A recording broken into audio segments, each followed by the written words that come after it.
My name is the Alpha Female, and you're listening to Turnbuckle Talk. Whoa! G'day, mateys. Bushwhacker Luke here, 2015 Hall of Famer, and you're listening to Turnbuckle Talk. Yeah! Whoa!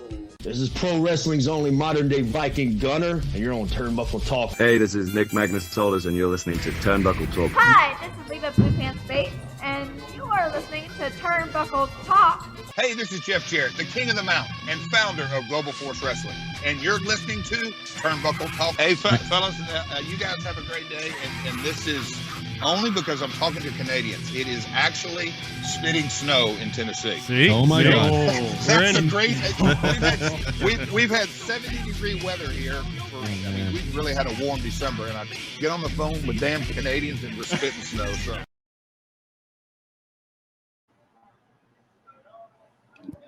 My name is Carl Carafel, joined alongside Chris Best, and soon, hopefully, OMD, who said that he would like to join us tonight. And this is Turnbuckle Talk, episode number 337, You Just Got Punked. We have got such a good show for you guys today, and as always, we like to kind of bring you a little bit of the news that maybe other people aren't necessarily talking about. But before that, Chris, how are you doing, my friend? Doing pretty good. Still riding a high off of that fantastic main event from Raw last night. Just bell to bell. Excellent wrestling, you know? Oh, 100% it definitely was. Joe, thank you so much for coming in, saying good evening, gentlemen. I hope you were doing well. Today has been just a very hectic day for me, but I made it here just with enough time to get things done. But we're here, and yeah, let's talk a little bit about Monday Night Raw last night before we get into the bulk of our topics for today. Let's talk about that main event. Gunther versus Chad Gable for the WWE Intercontinental Championship. I personally am happy to see the Intercontinental Championship or the IC Championship getting more of a focus on television, which harkens back to years ago. Chris, I know you loved this matchup just as much as I did. How are you feeling about the IC Championship being in the main event of Raw? Okay, so the IC title is probably my most favorite championship in the WWE, other than the WWE title, obviously. Right. But I love that it's getting the focus it's so desperately needed over the last, I would say, 10 years, maybe longer, really. Yeah, I think it definitely has been about that long. Yeah. It always annoys me when we're at a pay-per-view or PLE, or one of the major PLEs like WrestleMania, SummerSlam, Royal Rumble, Survivor Series, and the Intercontinental title is not on the line, or at least being represented in some way. So to see it headlining Raw the way it did, please give me more of that, you know? Oh, yeah, 100% we need more of that. And congratulations to Gunther, who, now officially is going to be known as the longest reigning Intercontinental Champion of all time. Not just a modern era, but of all freaking time. Beating out the Honky Tonk Man's record. Dude, that is an accomplishment. A record I did not think would ever get broken. Never in my wildest dreams would I have thought that it would have. Now, the only long-standing record is Bruno's World Heavyweight title reign, which that'll probably never get broken, actually. No, probably not. Not at all. Ed, yes, he says, hey, Carl and Chris, have a great time talking about CM suck, LOL. Just found out Becky is headed to NXT next week. So back to the note taking. Have a great show. Yeah. We'll watch tomorrow on VOD as he usually does. And if you guys want to hear some NXT talk, make sure that you stick around to our local establishment's YouTube, Twitch page, all the different socials, because Ed and the wonderful Astrid do Taking Over on Tuesdays at about 10 p.m. Eastern Standard Time. Yeah. You're not going to want to miss out on that. They are so fun, and it is always amazing, and you never know when we might get Ed Fries with a Ed rant.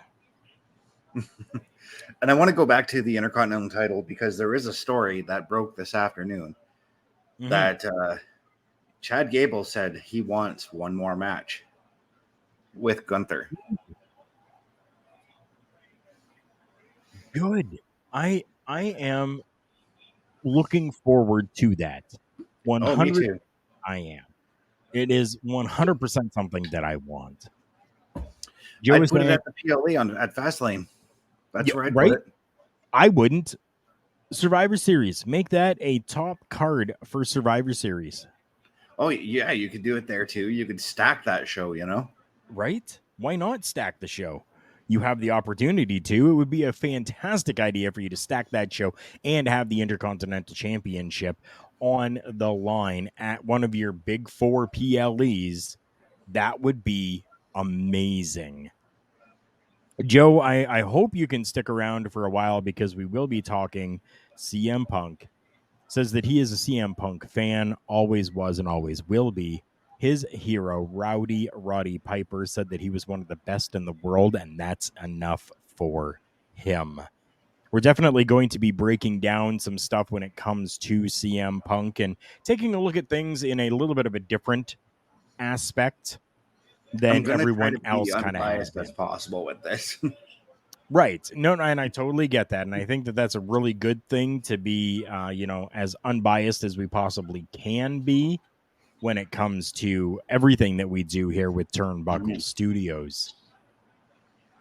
Lucratively, Christian Cage is set.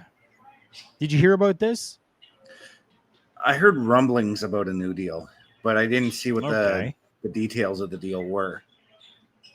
Well, I don't think that those have really come out as of yet, but he is saying and claiming that he has re-signed with AEW to a big, fat contract. Tony Khan had actually thanked Christian Cage for the work he's done in the all-out post-show media scrum and stated that the former WWE star is probably doing some of the best wrestling of his career in AEW.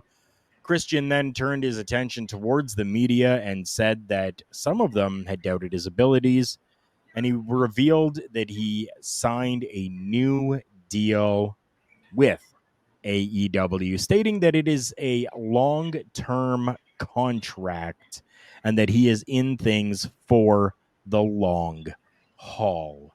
Other than that, we don't know exactly what anything is.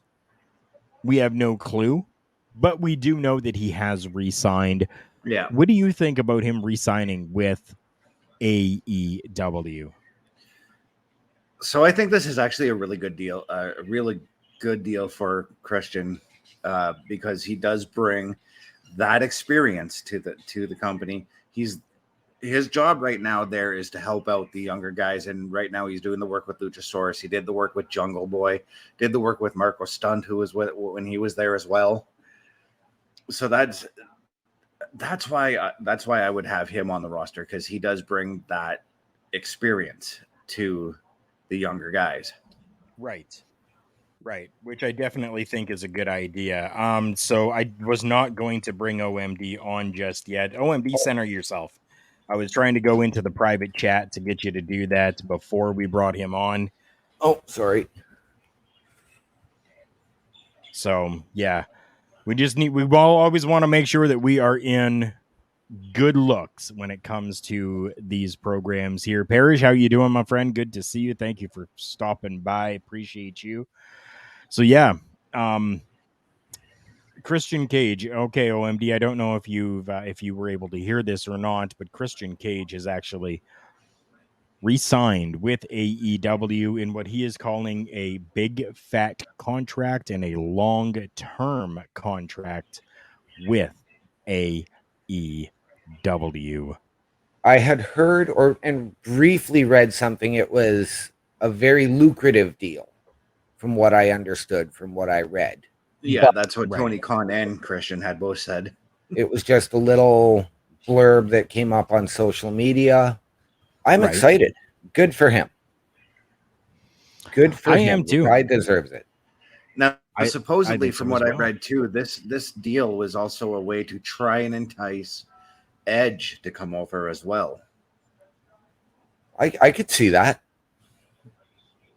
I think that's a cool idea if they were to possibly make that happen. Yeah. And Edge right now has another offer from the WWE on the table right now, but he hasn't signed anything yet. No, nothing as of yet. He has not, and they wouldn't accept his terms on a new deal. So it's going to be interesting to see where they go with that. Yeah, but this whole Christian thing, like I said, I think it's going to bring a lot of experience to the locker room, and he brings that more recent experience, so he kind of has an idea of where the wrestling business is going right now. And I'm not saying like older guys like Sting and Billy Gunn on the roster don't, but right, because they do 100%. They do. Yeah, absolutely. Yeah. I mean, when you come up through the Attitude Era, through the Monday Night Wars, you've got Jericho as that wealth of knowledge as well. So it's great that they've got these locker room leaders, and hopefully these younger guys are going to actually listen to them. We can only hope. I mean, 100%, we can only hope that these guys are going to take that as a sign of, someone trying to help them, as opposed to, it's just another WWE guy coming in, taking our spot type of situation. Right. Absolutely.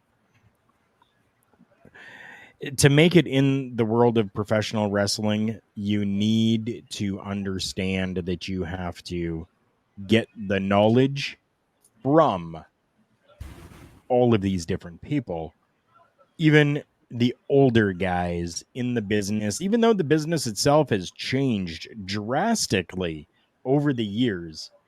We still need to make sure that we are respecting and learning from those older stars as well.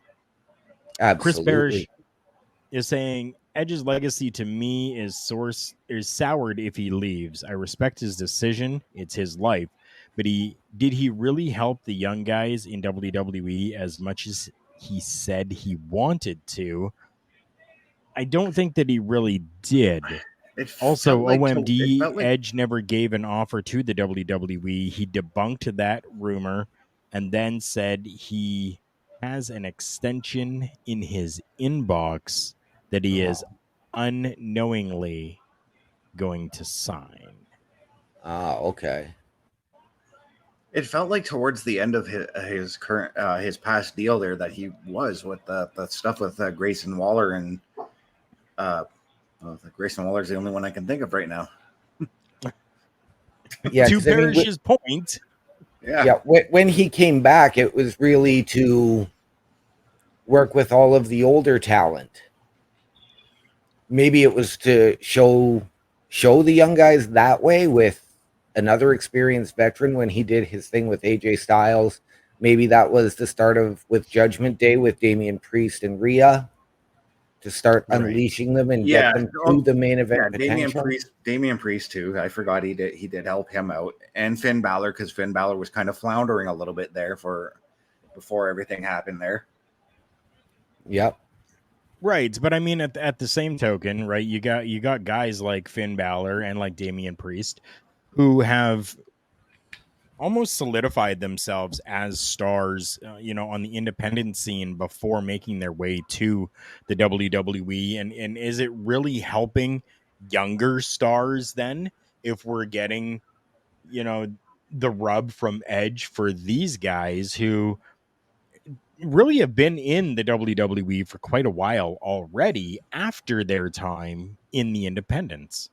Right, because, I mean, when you look at a guy like Damian Priest, who went to NXT under William Regal and later Shawn Michaels, with, of course, Matt Bloom.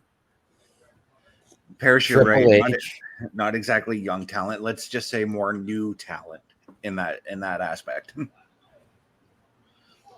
For those on audio, Chris Parrish is saying DP and FB, so that's Damian Priest and Finn Balor, not Facebook and Dr. Pepper, are in their 40s, not young talents. Yeah. So, and I mean, yeah, like that's a very good point. And Chris, you're right. Maybe not so much young talent, but how do you put that now? New talent. Okay. But then again, I pose the question, are they really considered new talent? Yeah, I thought of that too, because Finn was on the roster about 6 years before Edge came into the picture. So Right. So Edge really doing anything to help the younger? In Finn's case, coming then back? yeah, in Finn's case, that might have been more helping to develop his character. Okay, so that might be a better way to put it. Yeah. Edge was maybe there to help character development. Right. Who knows? Maybe Edge was helping out behind the scenes, helping produce some matches and learning that role. Well, I know some of the guys have actually, because Edge just said this himself, but some of the guys had come up to him and, nitpicked his brain, as we all did in the independent circuit, nitpicked every older wrestler that came through our locker rooms that we were in. I mean, I can't count how many times I've pricked Chris Thorne's head a few times on ideas, Right. Oh, yes. All right. So there we go. Christian Cage continues to be with AEW. Good for him. He signed a contract, a long-term contract, and we're gonna be getting Christian for a little bit longer. And I hope that in this contract, let's say he decides to retire during the contract, I hope that there's a clause in there that allows him to become a producer or of some sort. Yep. I hope so as well. I think that would be a really cool thing for him to be able to do. I mean, whether it's a producer or a trainer or something in the back, still really helping out the younger guys, I think would be a fantastic idea. Yeah. Absolutely. We're going to continue our talk with another fellow Canadian. This one here, we're going to talk about Lance Storm and his wrestling school. So just want to kind of give you guys a little bit of, a backstory where it says it was such a giant task to get it started. Getting insurance is a gigantic hurdle. Even just getting a ring was a lot of work. I don't know if I have the desire to do that much work again. And I stopped doing it primarily because I am a hands-on teacher. So for those of you that don't know, Lance Storm had his own wrestling school where a lot of great talent came out of there, like Tyler Breeze, Taya Valkyrie, Chelsea Green, Peyton Royce. However, Lance Storm had to make the decision to close his wrestling school back in 2019. And now, recently, in an interview with Chris Van Vliet, he says he does not see it coming back. OMD, I want to get your take on this first off. What do you think about Lance Storm deciding not to reopen his professional wrestling school? As disappointing as it is, I got to say good for him. It is time. Maybe it's his time. Maybe he feels it's time to move on, do other things with his life, be a grandparent, maybe. And if getting insurance, getting a ring is as hard as it is, as we've all tried to get one. Yeah. So, you know what? Good for him. Maybe move on. Or if he really wants to teach, go apply at another school and say, look, I'm Lance Storm. This is my career. Right. And benefit the industry that way. Mm-hmm. So I know in 2019, when he closed, then the intention for him was he was going to start doing part-time training at the PC, if I'm not mistaken. But I remember why he opened the school I remember why he left the WWE in 2005. And that was because he wanted to open the school. He wanted to move into training, and he was done with the in-ring competition. Right. So this kind of hurts, really, because he became the new Dungeon, as it were, out there in Calgary training. I mean, Bruce and Keith run their version of the Dungeon, but it really isn't as prominent as the Dungeon once was. But with Lance doing it, JJ's got me. You cracked me, man. But with Lance doing the training he did, and I've seen some of the training videos he's put out, Just Right. he such a fantastic trainer. So this sucks that he's decided to close it down. Yeah.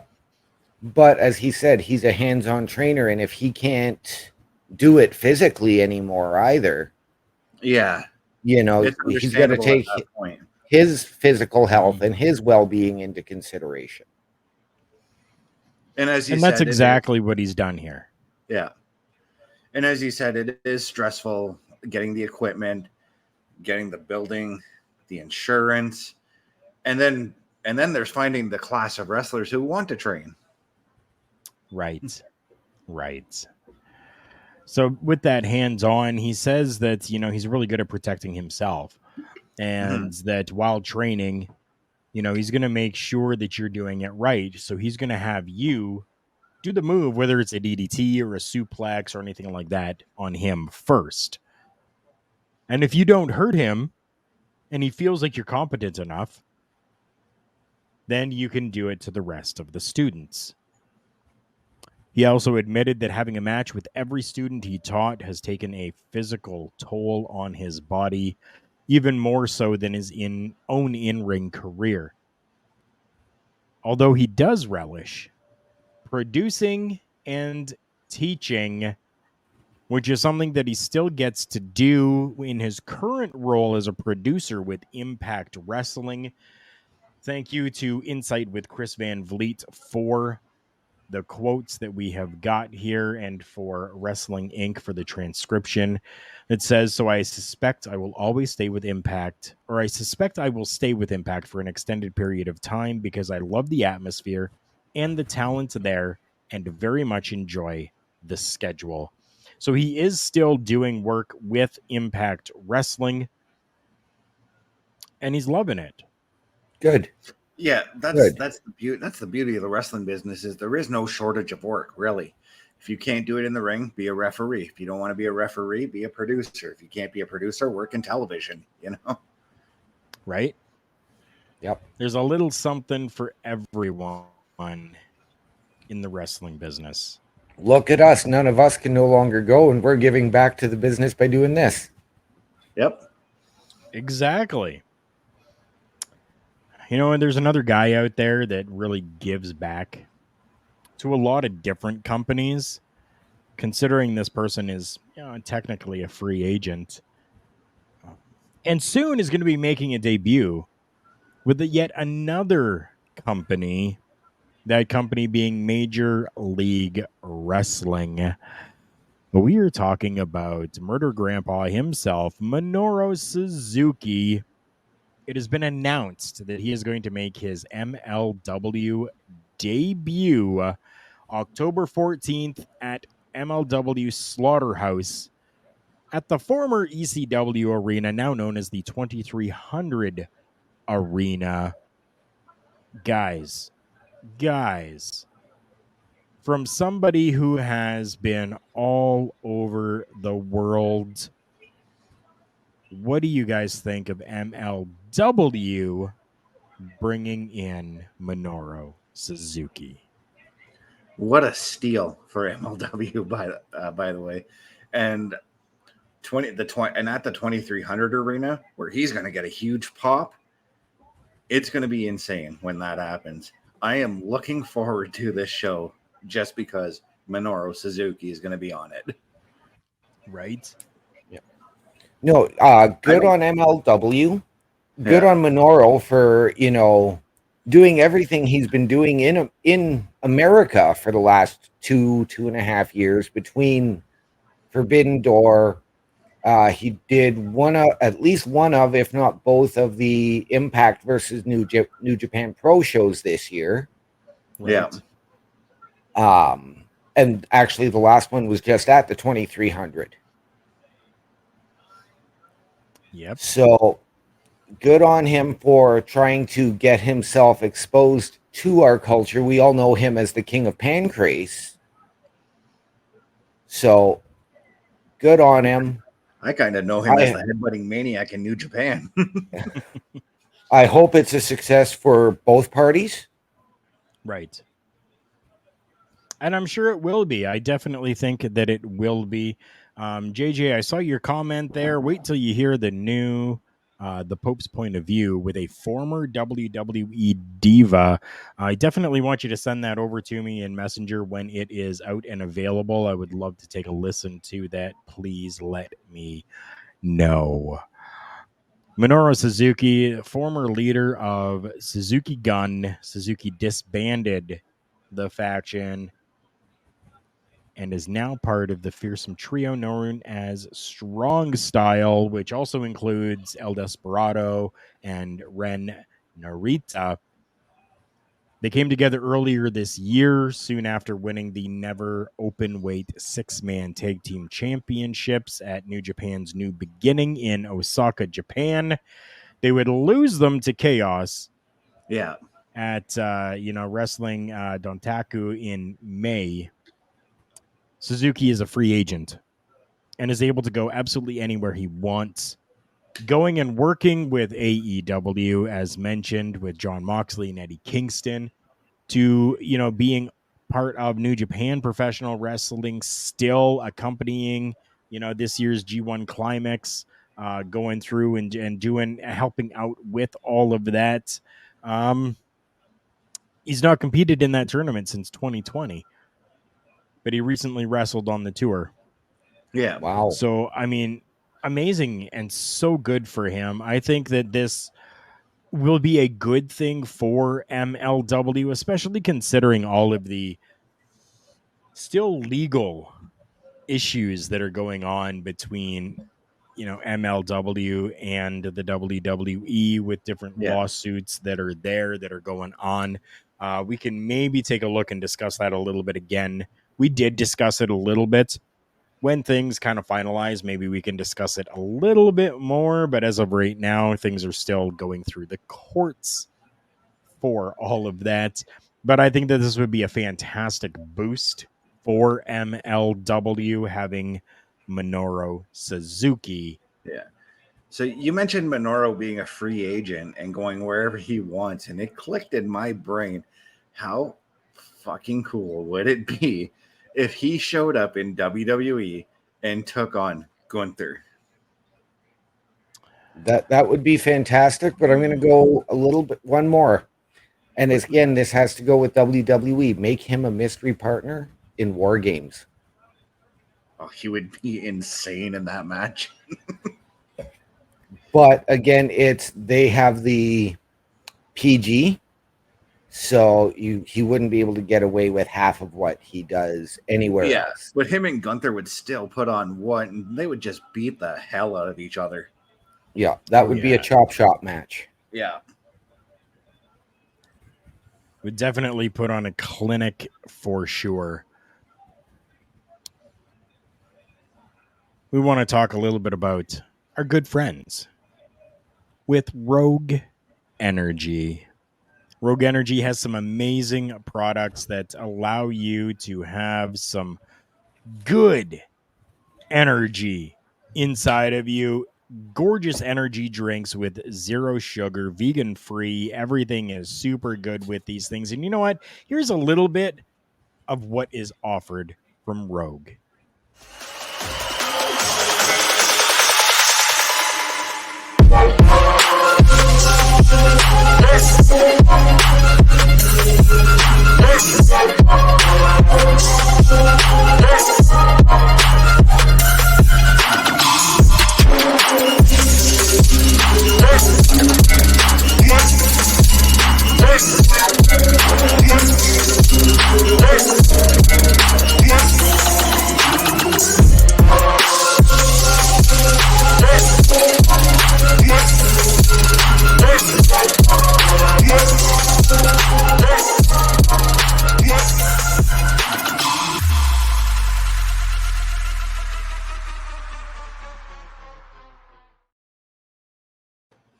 So many different amazing flavors for you to try. So many different combinations of purchases that you can do over there as well. And while you are over there making a purchase, make sure you use our promo code OLEPODS, which is going to get you 10% off your entire purchase. Not just your first time, but every single time that you make a purchase with RogueEnergy.com. Yep. And you want Rogue Energy, not this bullshit. Get that joker out of here. I won that at Circle K. I'd never buy that stuff. So free drink is a free drink, you know? True. We only got a couple topics left here tonight. Our main one is a real doozy that should take up quite a bit of time. So this one here, I'm going to just spend a little bit of time on because, well, he's one of my favorites and somebody that I've had the pleasure of actually interviewing. And I am talking about one of my friends, good old Nick Aldis. He says that he is keeping his options open, but I do have a little bit that I want to talk about before we get to that. You know, we had rumors going around for months about Nick Aldis being hired as a producer, and he hasn't exactly committed to it full time right now. He's kind of using this as an introduction to the WWE for himself. They invited him to come out and see how everything works and shadow as a producer and see, just sort of, part of meetings and overseeing, everything as a whole, the whole television operation. To which he says, again, I've done a lot. I've worn a lot of hats, so I certainly don't feel like it's completely new, sort of like a completely new sort of situation for him. And he's using all of this as just kind of a testing grounds to see if this is something that he actually wants to pursue and continue to do. Right. He also says that he was blown away by the sheer size of the operation of the WWE. He said that there's pro wrestling and then there's the WWE. So, just taking in the sheer sort of volume of the operation and the number of people involved, the scale of everything is that just alone has been the basis of his time so far. So simply is saying that he is just kind of trying to take it all in because this is definitely something larger than what he has been a part of before. So we do know that he is working on a handshake agreement, essentially, to see if this is something that he likes. OMD, what are your thoughts on this? Good for him. I'm glad he is taking his time. He's admitted that, it's overwhelming. He's probably going through a lot of sensory overload. Yeah. Due to, we know him from Impact and NWA. Right. So you're going from these relatively small companies where you probably, as a competitor, you've got more pull backstage, maybe a little more influence on your match, not so much the outcome. Whereas now you're trying to learn everything that goes into a match, everything that's going into TV, trying to sit in on these meetings. So the fact that he's working on a handshake agreement to see if he wants to do it, good for him. Chris? Yeah, this is I'm kind of likening this to when you first go to the pool. You don't necessarily dive right in. You dip your toe in first to check the temperature, as it were. Right. So I was thinking about like how he said he was soaking it all in and how this feels grander, a little bit bigger and different. Couldn't he have sort of experienced that through Mickey James telling him stories? But I guess telling and seeing are two different things, right? Right. And I don't believe that Mickey would even know about kind of the backstage, the producing, what goes into all of that, right? Because Nick has been taken to absolutely everywhere when it comes to the backstage role. He's Yeah. been taken to production. He's been taken to the trucks. He's been taken to Gorilla. He's been taken to meetings. He's been taken to catering. He's been taken every single step of the way to know and see. And he has said that, like the WWE is being, very patient with him to see if this is a good fit for both of them.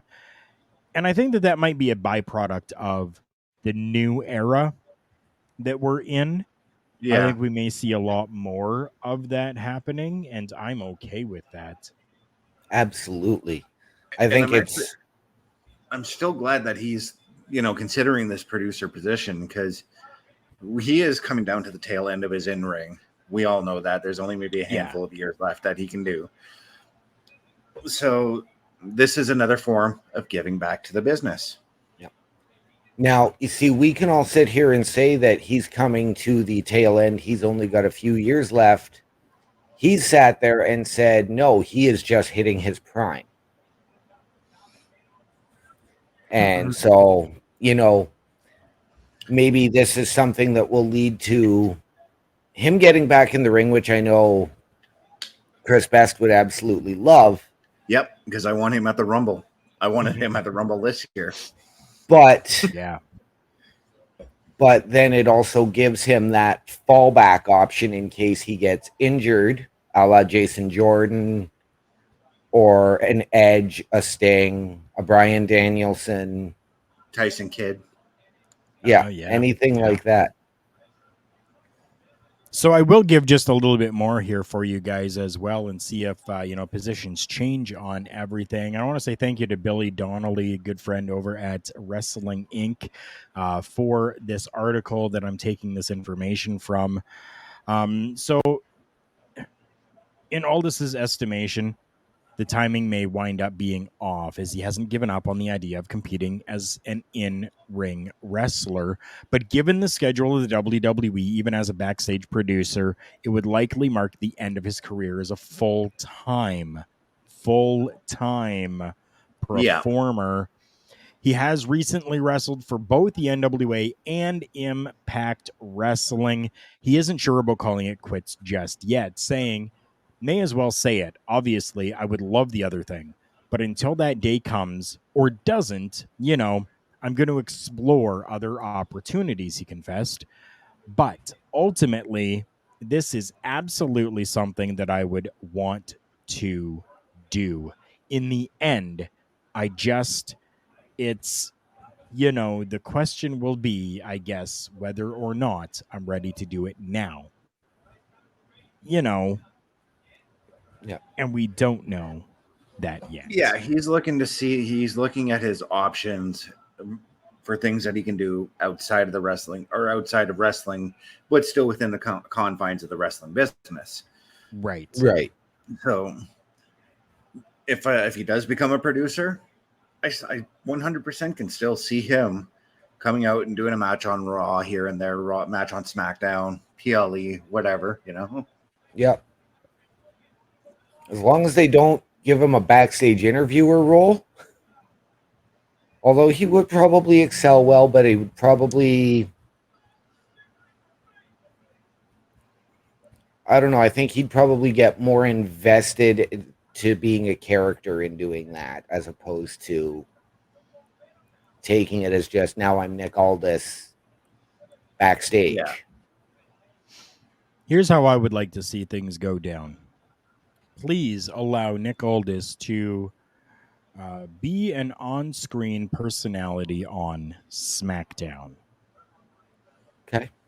Allow Adam Pearce to continue what he does on Monday Night Raw, and at some point we have Raw versus SmackDown with Nick Aldis getting back into the ring and Adam Pearce as his opponent. I'm still clamoring for that day that we see Adam Pearce get back in the ring, even if it's just for a quick little like fucking 5-minute spot in the Royal Rumble. I'd be happy, you know. Yeah. Right. And there's no reason why we couldn't do some sort of Survivor Series matchup, right? Like next year's Survivor Series. Why couldn't we have Captain Aldis? Right? Yep. Yeah. That would be absolutely fantastic. Captain Aldis and Captain Pierce, with the two of them mixing it up inside of that ring for 5 minutes. That's all we would need is 5 minutes. And they would do more in that 5 minutes than most competitors can do in half an hour. Yep. Just saying. Agreed. Yep. 100%. We're going to make our way now to our large topic of the night. We've got about 25-ish minutes to go over this. And if you guys didn't see at the very beginning, well, here it is right now. You just got punked. Yes, we are talking about the recent firing of C.M Punk from AEW. Nick Khan, Tony Khan, not Nick, Shad Khan, and Tony Khan coming to the decision with the rest of management and letting go of CM Punk. Guys, this is the time to discuss Chris Best. I know you have a lot to talk about with this one, so I want you to take this for us. So we all know that he got fired because of his toxicity in the locker room. That's what my girlfriend called it when I was telling her the stories we're covering today. And I saw this coming back when he fought with the Young Bucks. I knew it was coming. I knew he was going to be trouble if they brought him back. Right. Should have happened back then when he fought Omega and the Young Bucks in the locker room. But this isn't the only time that Punk has created a toxic atmosphere around himself in the locker room. He did that in WWE when he left. He did that in TNA when he left. The only company he didn't do it was ROH. Right. Sorry, Chris, I am going to completely disagree with that. I believe he did create that toxic environment when he had to do, as he's done in every company he's been in, his Summer of Punk and doesn't get his way. He will create that environment so that he can go on to make more money and spread his cancer. So, I mean, I've got 2 words for it. Good riddance. Yeah, but when he left ROH, he actually did it the right way. He handed in his notice saying, okay, I'm not renewing my contract. I've got this deal with WWE. Let's have a send-off. That's how he left ROH. When he left TNA, he was fired from there. When he left WWE, he was fired from there. And when he left AEW, he was fired from there. Yeah. But he wasn't even in TNA very long. Yeah. And it was more on left in a very toxic manner. And it was more of a per appearance type of deal. Mm-hmm. So, but again, good on AEW. I'm glad that I agree with you. This should have happened a year ago. But you also, like, Tony Khan had to look at it from the business standpoint and said, this is ratings, this is a draw, this is merchandise revenue, this is ratings revenue, all of that. He gave Punk his own show so that he could keep them separated. But again, Punk just goes into business for himself, and good riddance to him. Let's look at all the toxic interviews he's also given outside of the ring too. Right? Yeah, the one that comes to mind, and I know that the interviewer himself is a bit toxic too, but the one with Michael Landsberg, that was a really toxic interview. Yeah. Oh yeah. Definitely, it was. Yeah. So both of you really believe that this is the best thing for AEW is to have CM Yes. Punk gone. Absolutely. I think it is the best thing for wrestling in general. I'm sure we've all seen the reports and the rumors that have been floating around now since Friday afternoon about him showing up in various other companies, and all I can say is, I hope not. Yeah, there's already been Okay. reports that WWE is open to working with a deal with him, but one Mr. Tom Collahue already shut that down. There's also rumors that he was open to going back to WWE late last year for the Rumble. Yeah, and Tom Right. Collahue also shut that down too. So I saw a meme today that said Impact is excited for the debut of CM Punk, and I would absolutely hope that Anthem is not going to debut CM Punk. Yeah. So you think that CM Punk has no place anywhere anymore? No. No, I think he needs to just disappear and go fade off into the sunset for another 7 years. So there's the possibility that CM Punk could come back 7 years down the road, is what you're saying. I really, again, I hope not, but I mean, it happened 2 years ago. So who's to say he doesn't come back at 55 and say, I want to hit a go to sleep on Silas Young at an independent show? So is there anything good that we can talk about with CM Punk? His in-ring and his promos were actually decent. I'm not going to lie there. Okay. And I really wish that we've talked, because we already talked about giving back to the business, because of the way he cut promos and the way he wrestled in the ring. I really wish that he was able to give back to the business in that sense. And I want to preface this too by saying that, like, the whole thing with Jack Perry, he was actually kind of right on that situation, because that was the whole banning glass hits, because he was at that time showing care for the safety of Jack Perry. Okay.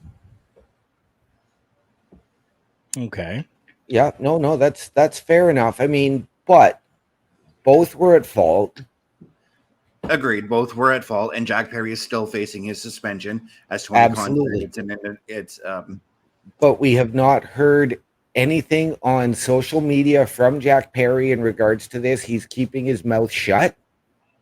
Punk won't be keeping his mouth shut. Where Punk apparently found out about his suspension through social media. He apparently wasn't told anything. Not only did whatever happened with him and Jack Perry actually happen, if your boss feels his safety is threatened, because in your presence. Yeah, because apparently he got into it with Tony Khan right after. Yeah. And I mean, there are other reports that, there was supposed to be a sit-down meeting with the Elite to smooth things over that got canceled. Yeah. And who knows? We're not there. They were going to, the Elite were going to sit with Punk, and they were going to try to bury the hatchet. No, it was that the Elite called it off. Oh. Well, that was the intention. They were looking to bury the hatchet, I guess. But there's going to be a ton of lawsuits from Punk's camp that's coming out of this. So we're not done with the Punk stories just yet. No. Right. But Chris Parrish coming in saying Punk has no job while Perry does. So why does Punk have to say unspoken? He doesn't have anything else to lose while Perry does. If Jack Perry does say something. This is very good point. Very good point. Why is CM Punk staying quiet on this entire situation right now? Considering we're talking about how explosive CM Punk is and how he has been and how he has reacted, even we've seen it with our own eyes at the media scrum. Yeah. Yep. Why is he being so silent now? I feel like because it's already been said that there's going to be lawsuits coming out from this firing, his legal team is telling him to keep quiet. Could very well be. I have not seen Collision as of yet, but Chris Parrish is saying, after seeing the Bucks' behavior on Collision, I find them more of an issue, to be honest. Pure example of immaturity. Yeah. Okay. I have not seen it as of yet. They came on Collision and they acted like a bunch of 5-year-olds in the kindergarten, or in kindergarten, laughing at the kid sitting on the chair. You know. Okay. I did not see Collision yet. I did see, and I was actually very impressed on the weekend because they teamed up with two of CM Punk's good friends in an 8-man tag at All Out in FTR. Right. And they didn't let that issue become a distraction in the match. Right. Neither team did. Another voice, I kind of want to hear his side on it, because when the Perry Punk incident happened, Punk was on his way out to fight Samoa Joe. I kind of want to hear Samoa Joe's take on everything on this as well. Absolutely. Because, yes, given the fact that Punk almost walked out of the company before that match. Yeah, and Joe was stories are already coming out that Joe was pissed off about that. Yep. But it was apparently also Joe that was able to help calm Punk down to go out and do the match. Yeah. At the end of the day, it's all hearsay CM right Punk, now. Right. Yeah. Definitely, it's all hearsay right now. But at the end of the day, CM Punk is a contracted professional wrestler to that company. And if he is going to be causing a disturbance inside of the workplace, then yes, this was probably the right decision to get rid of CM Punk. I'm also sorry. But if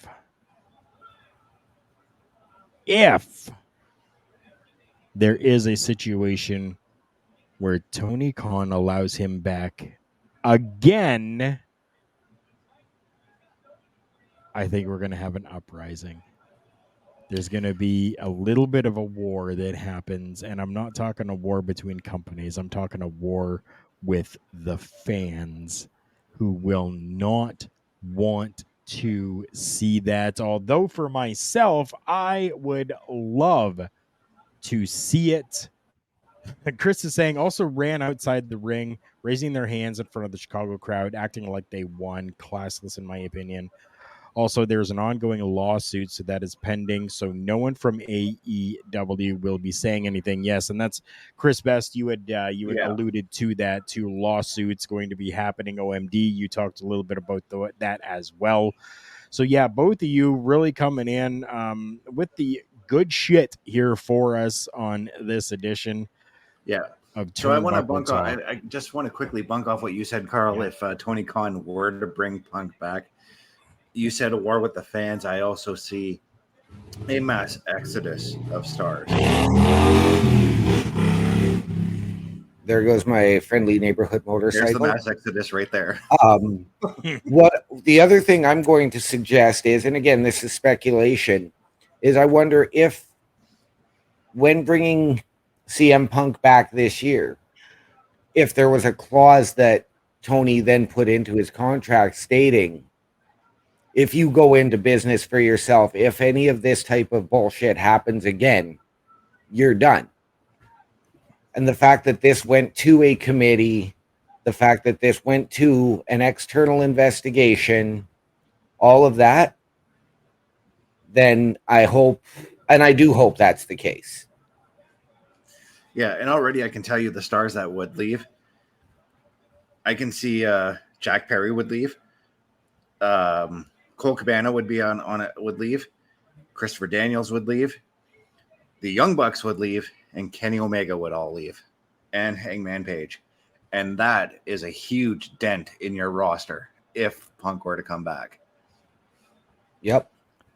Yeah, it definitely is. I side kind of a little bit with, with my friend Joe. It says that he likes CM Punk and he always will and always has. There is a time where Rowdy Roddy Piper did say that CM Punk is the best in the world. And with that, I think sometimes there are people who can become better than the best in the world, or that title can be lost due to actions that you have done. Whether or not that situation has happened here, I can't fully say because I wasn't there. I have no idea. I'm only going by what other journalists and news reporters are putting out there. Chris, Parrish making a very good point there, saying they can't leave under contract. I mean, like once their contracts are up, they're out. If that were to happen. And I'm going to preface this too. The difference between Punk and Piper, because I've worked with Piper. Piper is modest. He was humble. He didn't really care about himself. And I get that vibe, the opposite vibe with Punk. Yeah. Yeah.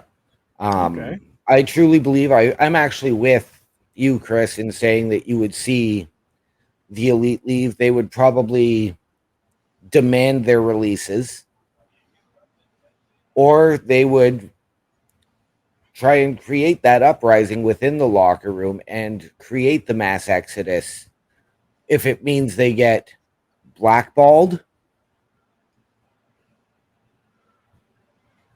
Carl, you got something on your mind there. Yes, and I'm glad that somebody has finally brought this up. Because what if this is exactly what has happened? What if CM Punk is in the innocence here and that fabrication has come into play where some of these other stars who were not fans of CM Punk have created these situations that have now resulted in CM Punk being fired from AEW,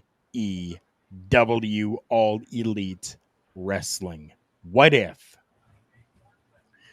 I guess that's where we're going to have to pay attention to the courts and what they say, because you know that they're going to bring in witnesses and everything like that to get the story sorted out, Yeah.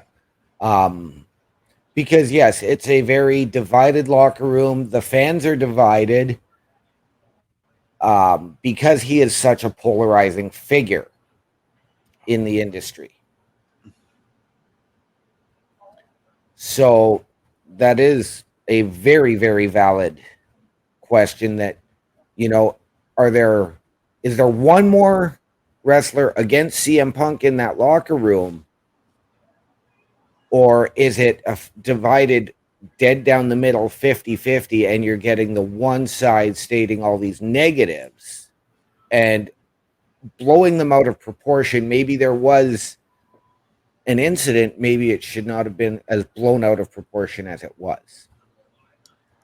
That's exactly the incident saying. with Regal, that to me, he called Regal a stooge for Triple H, but that to me was just the media kind of trying to dig up more dirt on Punk.